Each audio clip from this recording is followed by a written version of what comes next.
लालबागच्या राजाच्या दर्शनाला गेलेल्या मुकेश अंबानींनी गणपतीला हात जोडून नमस्कार केला. त्यांच्या वारंवार हात हलवून नमस्कार करण्याच्या त्या विशिष्ट स्टाईलवरून अनेक सोशल मीडिया क्रिएटर्सनी त्यांना ट्रोल केलं. हा भाग वेगळा, पण खरंच तुम्ही विचार केलाय का की देवासमोर उभं राहून नमस्कार करण्याची योग्य पद्धत कोणती येते? चला तेच सांगतो. हात जोडून देवासमोर आपण जी प्रार्थना करतो ती स्टेप बाय स्टेप करण्याची एक प्रोसेस आहे. या प्रोसेसलाच हिंदू धर्मात पंचम प्रार्थना म्हटलं जातं. यातला पहिला प्रकार म्हणजे स्तुती प्रार्थना, प्रार्थना ऑफ प्रेज.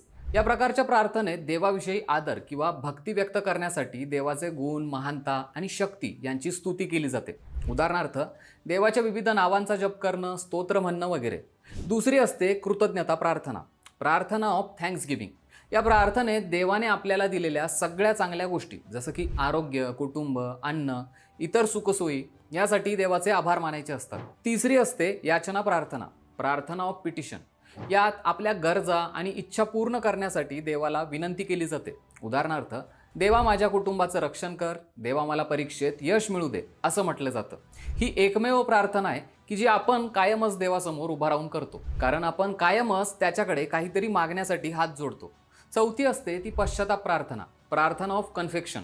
या प्रार्थनेत आपल्या चुका, पाप आणि दुर्गुणांबद्दल पश्चाताप व्यक्त करण्यासाठी आणि चुकीबद्दल माफी मागितली जाते आणि पुन्हा ती चूक न करण्याचा संकल्प केला जातो. शेवटचा प्रकार आहे समर्पण प्रार्थनेचा, प्रार्थना ऑफ सबमिशन. या प्रार्थनेत जेव्हा आपल्याला योग्य किंवा अयोग्य भेद करणंही जमत नाही, तेव्हा देवावर पूर्णतः अवलंबून देवा जशी तुझी इच्छा असं म्हणून सगळं देवावरच सोडून दिलं जातं. देवासमोर हात जोडून जेव्हा या पाचही प्रोसेसमधून आपण त्याच्याशी बोलतो, तेव्हा ती एक परिपूर्ण आणि स्ट्रॉंग प्रार्थना असल्याचं शास्त्रातही म्हटलंय. जनरली प्रार्थनेची आपली स्टाईल काय असते की येता जाता अगदी एखादं मंदिर जरी दिसलं तरी एका हाताने डोक्याला, ओठाला आणि छातीला टच करून देवाचं नाव घेऊन आपण पुढे सरकतो, हो ना? की तुमची आणखी काही वेगळी स्टाईल आहे? आम्हाला कमेंटमध्ये नक्की सांगा आणि ही माहिती कशी वाटली तेही सांगा.